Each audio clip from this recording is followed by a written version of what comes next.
class adum ten loibadagi adum check suba challeeba yam thinu ai check suba adum isaje ni ai slai manipur da bu kamaina government job tawduino khallaga ne to macha ma adum tawraga adum leibagi adu tawbududi manipur gi thabak nattaba sen sungting ting lupa am ting dana paisa thabak tawba ya sibai natrasu mayam leba sije. Good morning everyone. In our series on achievers of Guardians Defence Academy, today we are with Abungsana, who has been qualified for who's been selected for the CISF. So first of all, congratulations. Thank you, sir. And well done. So Abungsana, khara nangi success ki maramda akoi wari hana sanadri ngai da. Can you tell us nangi background karino, nangi educational background karino, family background ki maram da kara IBU? So what was your childhood dream? Angang orikandi kari taugi na khalai adu ki maram da kara IBU. Okay. I gi ming che Laishram Abungsana sing aduga ai le from Wana na kai dagi aduga ai gi baba na Laishram yai ma je hojik kawagi showmin da u khai ba yawi aduga akoi mama di hojik ki na di housewife wena lai re aduga hana aina school taming ai di gulai u mayo ma chala me khoi ma je aduga ai je hana ai adum pi ngai dai sibai ob je am pamjare ba ai gi aseng ba dream di army ob je Indian army ob je am pamjare ado NCC yaure ai angang graduation taming ai da or school matam NCC yaure duna army ob je am pamjare ado army se ai gi ai seng na phang hodre ado hoji aina mu SSC exam je tha ma tung CISF se join to si select to phak jabne. Okay, aina sum ningjang bada akoi academy da nang su last year territorial army ki su try taugi adaida nang you had got through written su power final stage ki interview da try taugi ado adumaina nang kari da attempt tawraki krai da yaurak ke akhra habi na ai je ai gi sigi journey je first da ai hana 2019 da ai army recruitment rally yaw khre adusu ai return folk chatle aduga merit ta out oi rakpane ko adu muthang ai next territorial army last year gi ai matam khara gap le ure ai gi atopa thabak khara tawraga give up seng na ai give up taw re matam khara yam aduga last year da mu ai territorial army gi exam je tha bane adusu return phok yaw re adudi aduga final merit ta adusu out oi bane aduga handak amuka SSC exam je adu matung da tha ganda handak yarakpane CISF ta yam phai ado marak ta nang na thabak yam tawre haibido kari thabak tawrake haibidi time gap se fill up tawna ba earning tawna ba yum da contribute tawna ba nang kari thabak tawrake tum khaibi na ai je dum hoi family je dum wana dum khara wana lekpani na go ai father mother da dum depend to je kitang khudong charak ti ba aduna dum class 10 loi ba dum ai check subu gum chale ba check subu gum chale adu gi ai adu matung da ai army gi exam tha ma ai na give up tau khara matam khara tau hai adu matam dai se singi business torome hujik su tauri adu hujik sina ai naupa dai hujik sinara me hai tare adu ai hujik satrom ni na adu atumai toroga ai contribute tore sing check su baju chale adu thana class 10 hek lobi chat pase adum school haidi ai gi school gi hek nakan daga sar kano to check su baju chale ba class 11 exam loraga 12 ka dringai je check su chale adu jam nusi ba haide kano school ji hek next ki lerak tane ba ina check su yum sai je ado numito ai hujibu ningjang yo Saturday numita haidi Saturday ji kitang na suti thai dana ado check su suti thai ba timing is ana ne ba do ai naga kano thabak loraga dum jogging gi upsal ai chakan thori ba sai temple of learning tame ko temple of learning ado hek next lek ta check su ado ai mana ba gai naga kano to ba haida moidi hana section hogo school do kagraba adu ai di emission do to do paisa do kitang kawgi aina haidi kitang 15 days kuma sondaraga kage na adugi paisa phanga emission to kage adugi suri madang imano gaina school suti thabaga ai thabak subu chap chana dana ai as mai ga lai tho sai kan thorok bu yaw yumda adwain toroga tawri adi matungda aina pamjagi do sibai amtang di oi khan gi do dagi aina kano restart toroki je seng ha ga di ai gi friend ma'am na i support toreba adum hangbi yu as nang hawai sign to ga leigraga kai nang huju buk thabak tawdru adum hai le ba igi junior me am oi greba sibai da kai da dui ta su adum hangbi ba ado ai friend me am sinai tare kano to bi ba tare yam tina support to bi ba tare adai am tang di to ge manam me am khalli jena khallaga am tang torok ki sa yam phajai madui fibam do I can see ado khasu ikai ningai leite it's a matter of great pride haibadi akoi pabasu army officer erami ko ai pabung sa hanak budi lei gidre ma se ado ma su check su bade haurai ne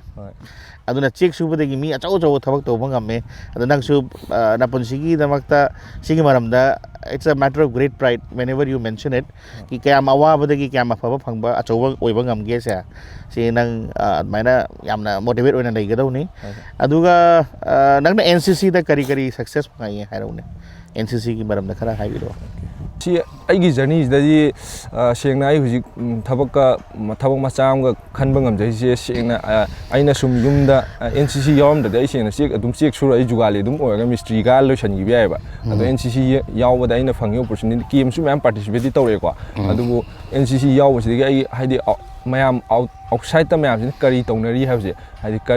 come struggle थेंगनरी हाबजे उबो fungi leadership quality ma'am से को अदगी army officer गुम्बा अदगी official quality ma'am थेंगनरपदो अदुना खंगेबा मोय कमायना हिंगी हाब कमायना लेली हाबजे अदुना आई अदुम सिदगी motivation याम fungi अदुम अदुमायना तोय याम फै अदुगा कराय the camp चलु इन आरडी परेड का चलु ब्रा कराय NCC I during my NCC sir I NCC certificate pass तौरे 2020 दा अदुगा आई एनसीसी मतम दा आई रिपब्लिक डे पे राष्ट्रपति 2019 दा पार्टिसिपेट तौरे अदुगा अदुई मतम 2020 दा अखोई 14 मणिपुर बटालियन एनसीसी की कमांडर ओइना मणिपुर रिपब्लिक डे दा पार्टिसिपेट तौरे अदुसु अखोइना अखोई कंटिजेंट फर्स्ट तारे अदुगा आई दुम आर्मी अटैचमेंट कैंप माइबुम लोकचिंग दा 13 दोगराना सिलगा अदुदसु आई पार्टिसिपेट तौरे अदुगा अदुम आउटसाइड कैंप दा अतोपा ईबीएसबी कैंप सिलचर अदुदुम पार्टिसिपेट तौरे सा याम फै सो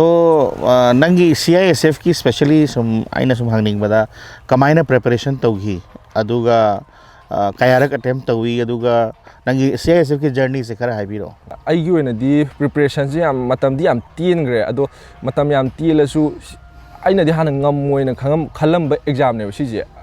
फर्स्ट आई SSC ओइनादी फर्स्ट एटीएम ने अदो आईदी हंदक किसिदा बेस्ट होनागे हंदक लाकदरु एग्जाम दे बेस्ट होनागे खलल लेरमनेबा अदो आइना संगजलुर कांदा सि पोसे याम SSC GD हाइब एग्जाम याम बेसिक ओइबा हाइतारे सेंगना कांदा आइना ngasi SSC खलिसा आई लाइक याम हाइबे खन नतेबा हाइदी आइजु मीनादी अंगोन हुजि खल मतुंग मैम हंगेबा SSC एग्जाम जी कमाइ तोगे लुब्रो लाइब्रो कोप्रो मैम लुब लाइबा हाइसे एग्जांपल हम बिजो कांसा आई क्लास 12 ता ट्यूशन जे अदुम बंग तोरपगी मेथ्स 9 फंगेबा सा अदो मेथ्स 9 फंगबसे CISF खनबदा आई मेथ्स ना क्वाइ हाईएस्ट ओइबा मार्क्स से अदो मरु ओइरम जे सिदा कनो ओइरमेबा सा खोगी एग्जाम टेक्निक से सि याम मथौ तारमेबा हाइबदी आइना फन लाइक पथा मैम पार सर हंगक्तदी उपाय लेते अदुगा आइना क्वेश्चन अमा होटपदा टाइम द डिपेंड तौरे मैम अदुगुमदो अदुले आई प्रिपरेशन दी ओनली 4 मंथ्स कतंग तौवेबा अदुम आई नवंबर दे होगिबने अदु एग्जाम ने फेब्रुआरी दने अदु 4 मंथ्स की रिटर्न की प्रिपरेशन तौ ओनली 4 मंथ्स तौवे सा ओके हाइदी याम बेसिक ओय अदुई ममांगदा आई 2000 NCC सर्टिफिकेट लोइबदगी ना आई हंदक 2024 की नवंबर फो आई सेना लारिक अमा फो थिंग देबा पूरा आईगी इसिंगी बिजनेस ता अदुम तौर ले अदुगा नवंबर सिदगी डायरेक्ट रिस्टार्ट तौबनेबा अदुई तौबुतुना आई फेब्रुआरी एग्जाम थारगा फंगबने याम फै अदुगा नंगी सेलेक्शन दा लिस्ट मिंग दो उरकान करी भाव याम कुइर मतुंग दा सक्सेस फंगबनेना करी वखन लाकी करी नुंगाइबा फावगी खरा हाइबियुने होय नुंगाइबदी याम थि नुगाइ पुंगाय मुसे दुम आई वारी बुदी साने दु पुंगाय दुम खुद का कसानि अगा दुम लेरेबा अदो अखोय मागाजे अखोय माना हरावजे दुमाइना हरावजे सिंग पुंसीददी उद्रिबा अदा आइना हरावबदुदी आइना नुंगाइबदी तोखरबा आई खंगनरिबा आईगी इमानबा अदगी आईगी इमुंग मनुंग आई खंगसाना मैम मोइना हरावबिबजे लेकाइदगा हाइदि मोइ अबुंसना दो थबक खलि हरावदो आइना हरावदि मोइने हराव थबक खनबजे याम फै सक्सेस होइबा से याम Laiba नते hard work dedication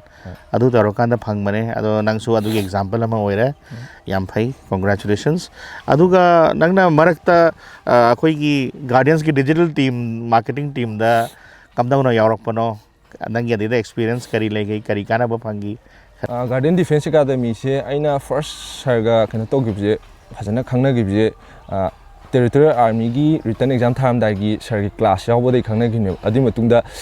guardian defence academy से मणिपुर दा नॉर्थ ईस्ट दा हाइदि SSB की दमकतदी वन ऑफ द टॉप नेबल लेसे अदुबु सी अꯩगी हेक थोंगान लेजरेबा अदुगा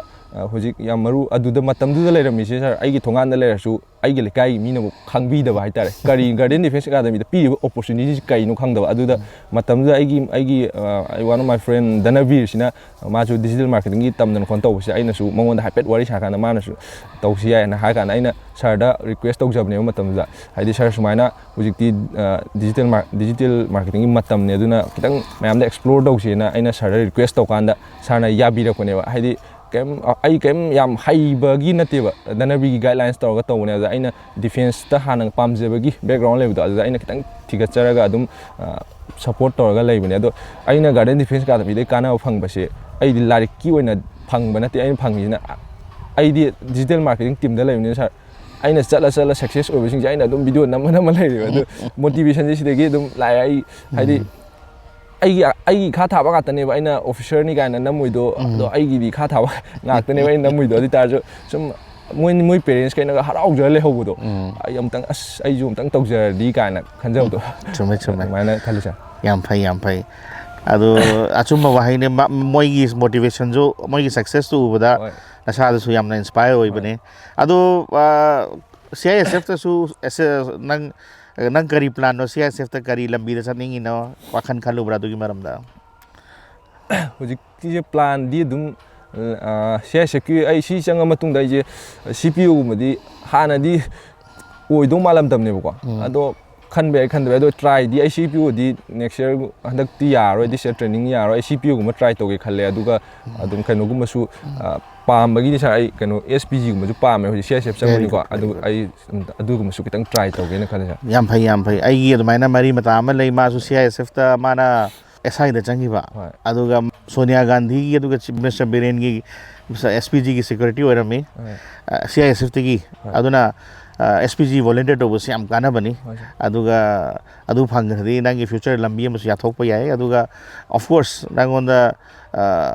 available of chance ati su yam lady including CPO su thaba asan ka manan thaba su lay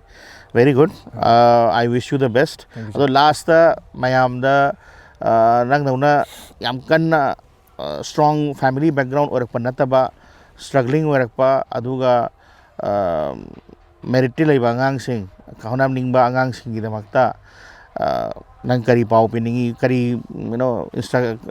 moida kari para piningi samta haibiu that how they should motivate themselves moi se karamna awaba se kamaina khang doino aduga success phangna bagi kamaina hona ga dauno kena khang mana kisu leite khang matung da success phangda di zero ni dana aduna kamaina success phangdoino kha matung da adugi nangna kari mind tricks hai gadra kari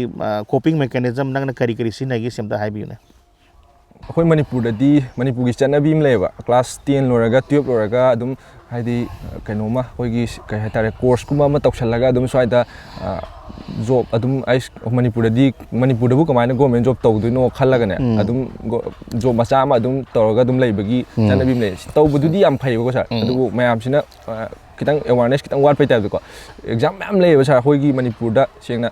मणिपुरदा Sen दिंगा थबक तौई खोले ma'am लेग्रेको अदुबु Manipur की थबक नत्तबा सेन सुंतिंग तिंग लुपा आम तिंगदना पैसा थबक तौबा याबा सिबाई नत्रसु ma'am लेबा सिजे खितंग हुजिकि social media मतमनि खितंग पायो social media पायो मतम खितंग एक्सप्लोर तौहनिंगेबको मयाम खितंग रिसर्च तौरदी अतोपा एग्जाम रेलवे की लेग्रे बैंकिंग की लेग्रे मैम लेग्रे अदु थाबदा लुपा आम तिंग फॉर्म थाजन बे पैसा नतना सर केम तिंगदम नतिबा अदुगा हाइदि फन लायर सुमा अदुम खनबे फॉर्म थाजन बे लुपा चाम चनी तिंगुन तिंगोयबा आइजु एग्जाम प्रिपरेशन तौबदो सर 4 months तौबदो 4 months तो नोंगान तौ लाइक पारगा लेब नतिबा मॉर्निंग द 2 to 3 hours लाइक पारामनी अदुगा अमुक थबक अमुक चतुनी सिंग थाबाबो ओरे अदुमाइन तौगा अमुक चलगा नुंदांग अमु हला पाबा अदुमाइन तौबनेबा अदुना होनागी खल्लदी हाइदि चांस तो आइगी दमकता लाकपा चांस से पुंसीदा सिसे स्किप तौबीदबा हाइदि फेल ओइबे याय अदु सक्सेस ओइबे सी स्किप तौबे सी सुंकान कान थोकपीदबा अदु ओरगदी मा नोंग नत्र नोंगदी दुम माइ पालकनी खले वखंददी सर करम कंदा जॉइनिंग होइदो न आइगी जॉइनिंग सर डेट 16 दा रिपोर्टिंग ने सर हैव किया February 16 दा था क्या गिरी ट्रेनिंग ना सी जे सर 40 weeks ओय अदु मतुंग दा मुकमु 30 days अमुक जो एक्स्ट्रा म तोय मोय चलो So laktoriba hojik awaba training akan training amani nang na thena doise hoi sir adugi de makta all the best yam akoi hoi ani sinasu pet ani sinasu hunter ga butas nasu nagonda all the best hairi so well done aduga mayam su inspired to you continue working hard aduga nangi phangiba phamdagi moina wangna su dum hona biu our blessings are with you and I'm sure you will do very well. Thank you sir bye.